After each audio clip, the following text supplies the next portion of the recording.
Okay, 1 Corinthians chapter 10 is where we are going to be. We are in the last month of this quarter. That is hard to believe, but we are on the home stretch of our study of 1 Corinthians.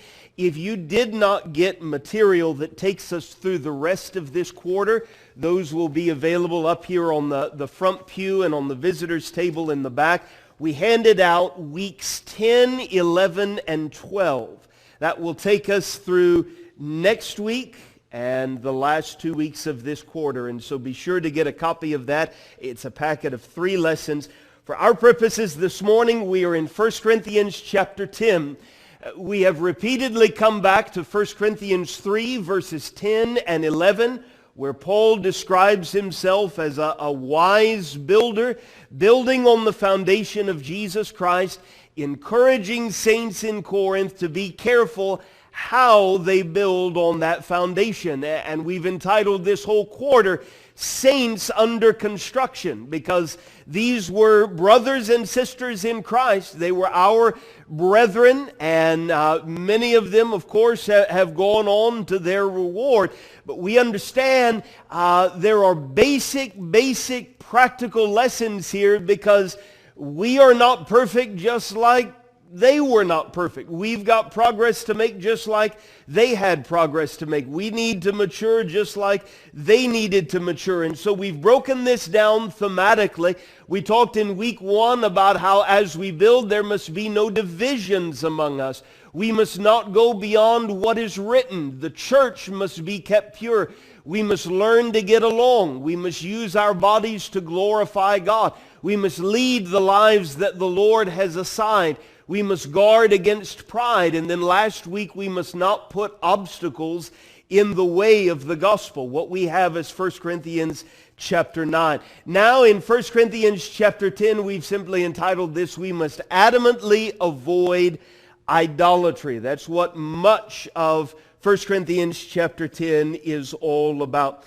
In the first 5 verses, we've got a rather incredible paragraph, because it is not something that we typically think about as we go back and read Exodus and Leviticus and Numbers and Deuteronomy. Paul says in 1 Corinthians 10 and verse 1, I want you to know, brothers, that our fathers were all under the cloud, and all passed through the sea, and all were baptized into Moses in the cloud and in the sea, and all ate the same spiritual food, and all drank the same spiritual drink, for they drank from the spiritual rock that followed them, and the rock was Christ. Nevertheless, with most of them, God was not pleased, for they were overthrown in the wilderness. Now, he's going to go on to talk about how these things were recorded for our instruction, for our learning. He's going to reassure us of that 2 times in the next few verses. But he's taking us back. He's taking these people back, and in a sense taking us back to the Old Testament. We think about some of those things many of you have been studying on Wednesday night with Jason and with David here in the auditorium. Your study of the book of Exodus, it continues, of course, in Leviticus, especially in the book of Numbers, and then into Deuteronomy. You think of these Old Testament descendants of Abraham who've been delivered by God out of Egyptian bondage, led out into the wilderness, and Paul is encouraging these Corinthians to think about that with one foundational point in mind. You remember that they all were provided by God. They all had food to eat, and they all had water to drink. But God was not well pleased with them. Now, we'll talk about this statement in verse 5 in just a moment. What do you make of what we read in verse 4? They drank from the spiritual rock that followed them, and the rock was Christ. The way the majority of us read the Bible is we go back and we read Exodus, Leviticus, Numbers, and Deuteronomy, and this is all about God the Father, the Lord, Yahweh, the one who was and is and always will be. And it's all about those Old Testament stories and everything. And we don't really think about Christ until we come to Matthew, Mark, Luke, and John. And so what do we make of 1 Corinthians 10 and verse 4? What is Paul saying there, do you think? Guy, go ahead. I just had a thought, and maybe it was the wrong one. Go ahead. No,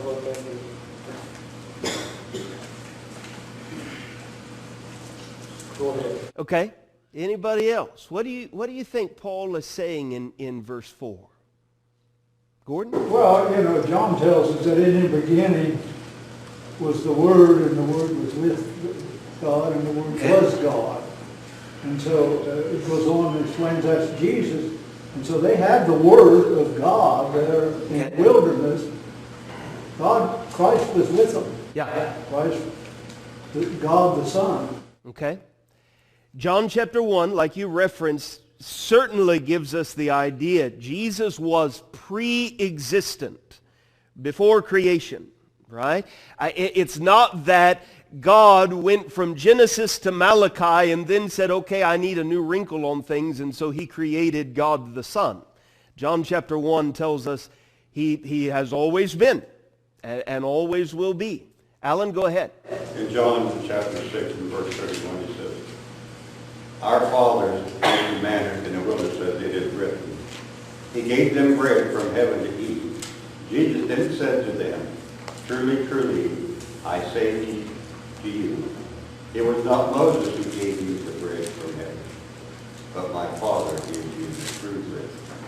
Okay, so Jesus takes those people back to that era of Moses, and we know, of course, if we keep reading, he compares himself to the bread of life, right? He takes them back and reminds them of that manna that came from heaven in the wilderness, and then draws this powerful parallel to himself being the bread of life. We get the idea, undoubtedly, that Christ, the Son, was active in the Old Testament. There are other places that we could go to. It's not that for all of eternity, God the Son was lying dormant until what we read of in Matthew, Mark, Luke, and John. But in a powerful way, God is working. God the Father, God the Son, God the Spirit. We could go back and look at examples of the Spirit as well, being active in the Old Testament. For our purposes right now, Paul wants us to understand even Christ knew what was going on. Christ was involved. And now on this historical side of the cross, we're hanging everything on the work and the revelation of Jesus Christ. But this is all a part of God's plan. Okay? You in Corinth, we in 21st century Ohio have a part in God's plan just as surely as those people did in Exodus, Leviticus, Numbers, and Deuteronomy. And the specific point in 1 Corinthians chapter 10 is, listen, there were people who were God's people, who had communication from God, who were provided for by God, who walked with God, and yet they didn't give God the honor and the respect and the obedience that he was due. Therefore, verse 5, with most of them God was not pleased, for they were overthrown in the wilderness. And the thread that Paul is attaching here from those people all the way to Corinth is, God is speaking to you. And you can walk with God, and God is providing for you. And you've got tremendous blessings at your fingertips. But if those people in the Old Testament could enjoy those things and God not be well pleased with them, guess what? You can enjoy all of those wonderful things and God not be pleased with you. And guess what? We can follow that thread all the way into our own context. Just like there were people in the Old Testament, just like there were people in Corinth who enjoyed many good things and were even a part of the people of God, that doesn't necessarily mean that God is pleased with the way that we are living. Isn't that the major point as we begin what we have as 1 Corinthians 10? Dee, go ahead. Well, we're living that way today. We break with the law, and there's people who still does. Absolutely. He's not pleased with that either. Yeah. In fact, the ones that drink of the rock, he's not pleased with their facts. Yeah. So that's still today. No doubt about it. There were people who drank the water that God sent from a physical rock and afterwards disobeyed God. And God dealt with them, right? We're going to note a little bit of that in the next paragraph. In Deuteronomy chapter 32, Moses, his great song of Moses, compares God to a great rock.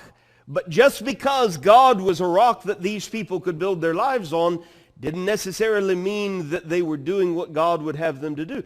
Jesus, of course, in Matthew chapter 7, his great illustration of building on the rock. Whoever hears what I'm telling them to do and does it will be like building a house on a rock. Okay? And of course, we do that, but that doesn't necessarily mean if we just mentally, spiritually check out and do whatever it is that we want to do, God is pleased with that. He begins to get practical in verse 6. He says, now these things took place as examples for us, that we might not desire evil as they did.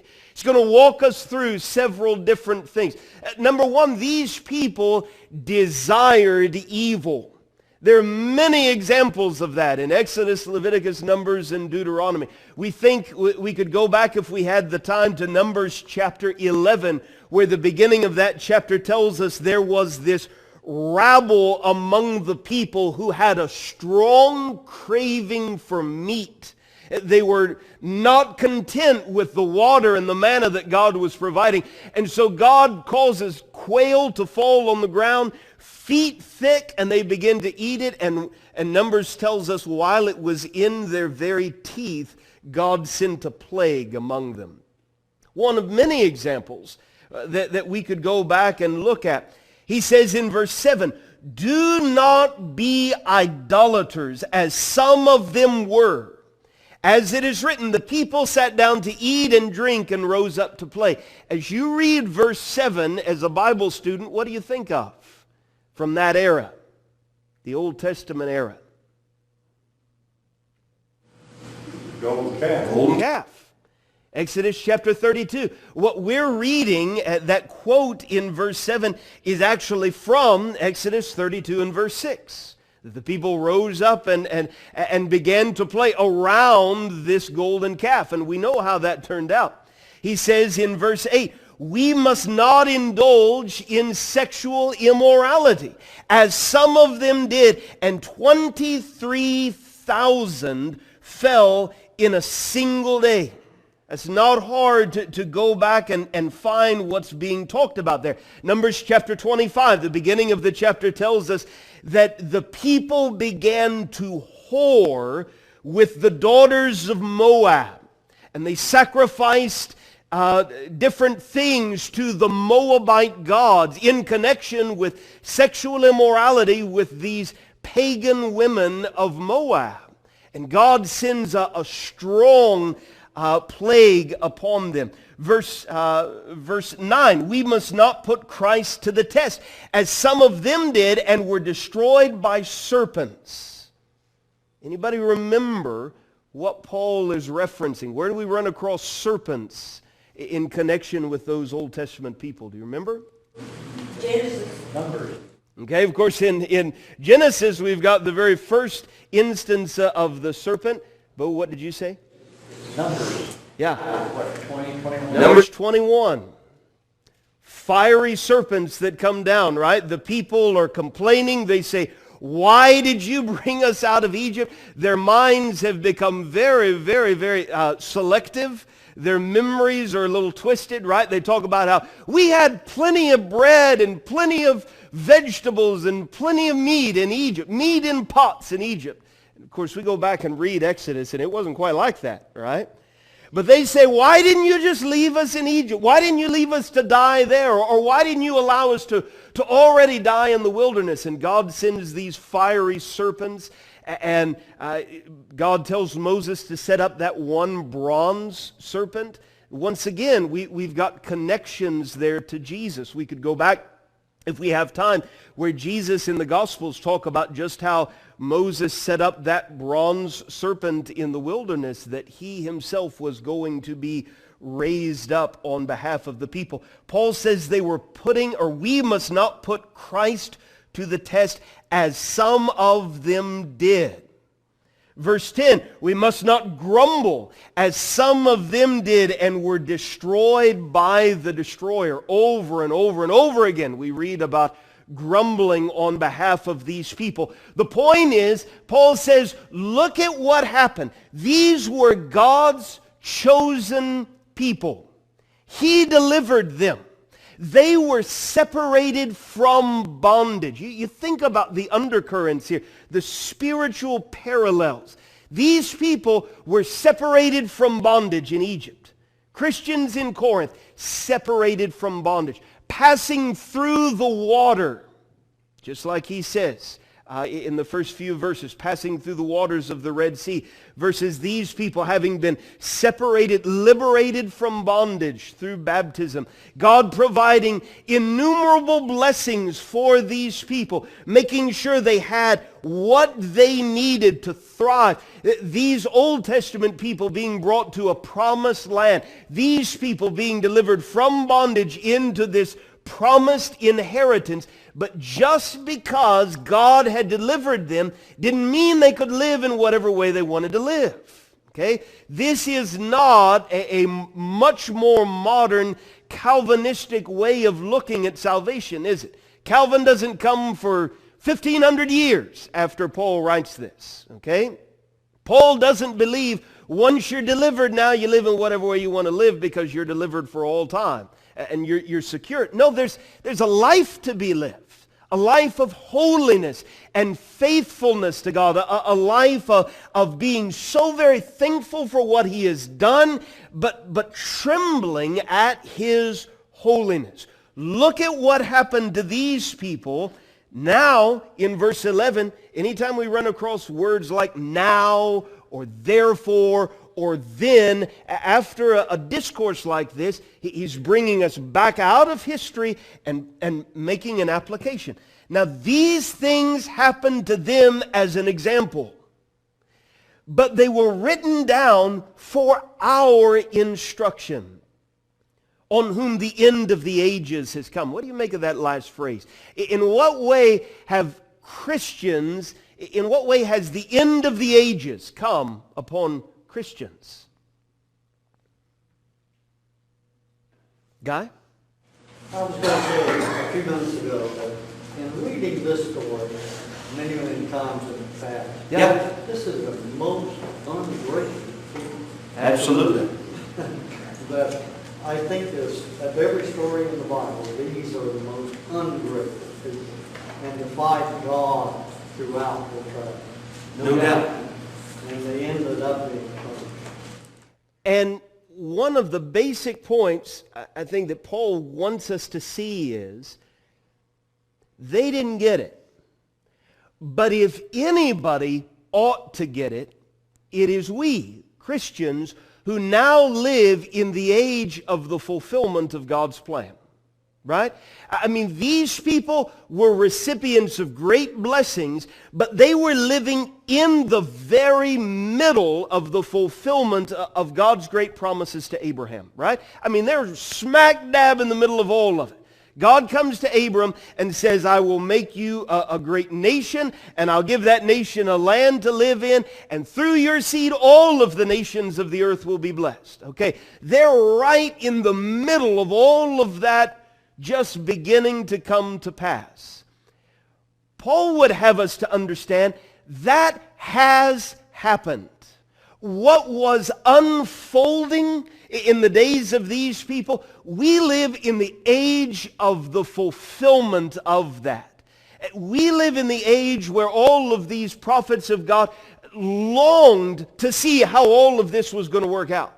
We see fully with our own eyes what David and Elijah and Isaiah and Jeremiah, as far they would get on their prophetic tippy toes, and as far off as they could see, they couldn't see what you and I can see. We've got the big picture. If anybody ought to understand, it's us. And yet, here were people in Corinth, as Dee has brought out, here are people in our own context who don't grasp it. Therefore, in verse 12, let anyone who thinks that he stands take heed lest he fall. I mean, that's the point, right? These people thought, because of what God did to the evil Egyptians, well, now we have arrived. And of course, as long as they obeyed, there was a blessing. If they disobeyed, there was a curse. The ball was in their court. They got to decide how they were going to live. And the point for Christians is, let anyone who thinks that he stands take heed lest he fall. Why do we have such a tough time remembering that and living that? Because we're tempted all the time. Okay. Satan hasn't quit. Okay, yeah. I think that's a great segue. Temptation hasn't stopped. Look at verse 12. No temptation has overtaken you that is not common to man. Okay? Just like, Dee brought up Adam and Eve. Just like Adam and Eve, just like Cain and Abel, just like Abraham, just like these people that we're reading about in the Old Testament context, just like David, just like Peter and James and John and even Paul, temptation comes. And temptation continues to come. Temptation is universal. But here's this great promise, the latter part of verse 13. God is faithful. Now we go back and we read Exodus, Leviticus, Numbers, and Deuteronomy. Those people, like Guy has brought out, were not faithful. But at any step along the way, did God cease to be faithful to those people? Not at all. God does not turn his back on those people. God does not let them down. God does not leave them destitute. God is faithful. And God is faithful to Corinthian Christians, and God is faithful to Ohio Christians just as surely as he was to those Old Testament people, and he will not let you be tempted beyond your ability. But with the temptation, he will also provide the way of escape that you may be able to endure it. What is God telling us? Alan? There's 2 Peter and 2, and most of that chapter is very good to read. Yeah. Starting maybe the 9th verse, he said, Then the Lord knows how to rescue the godly from trial and to keep the unrighteous under punishment until the day of judgment. Okay. God is able to deliver. That's what Exodus is all about, right? God is able to deliver. What is God telling us? We know about God. What is God telling us? I'm your friend. I'm your God. Okay. I'll take you to heaven. Okay. If what? If you learn the lessons of the past, right? He is a great God. He is holy. He is just. He is everywhere, and he's all powerful. He makes the so-called Egyptian gods look just as foolish as the very idea of them was, right? But it's up to us to choose how we're going to live. And God's not going to force us to do anything, right? He's going to allow us to choose how we're going to live just as surely as he did those people and just as surely as he did the Corinthians. And if I choose to walk in the ways of ungodliness, if I choose to practice sin, who can I blame? Nobody but myself. I can't blame God. Because God not only provides, but he makes sure whatever temptation comes my way, it is not greater than my ability to bear it. He makes sure that with every temptation, every single one, there is a way of escape. But he's not going to pick me up and shove me through that door. He asks me to choose the way of holiness, right? Ed, go ahead. Yeah, I like that where it points out in verse 13, no temptation has overcome you except such as common to man. A lot of times today we try to rationalize, well, they don't know what I'm going through. You know, they didn't go through, my parents didn't go through what I'm going through, or my grandparents didn't see that or whatever. But here we see sin is pretty much the same. It may wrap up different, but it's been around for a long time. There's nothing new under the sun, right? And John, in 1 John, does a magnificent job of showing us that very thing. How was Eve tempted? The lust of the eyes, the lust of the flesh, and the pride of life, right? And John talks about the same three well-worn paths. What I see that is forbidden, what I can do that God has told me not to do, and putting too much stock in myself and not enough in God. The trappings, the wrapping, the bow that's put on top evolves over the centuries, but it's still the same basic things.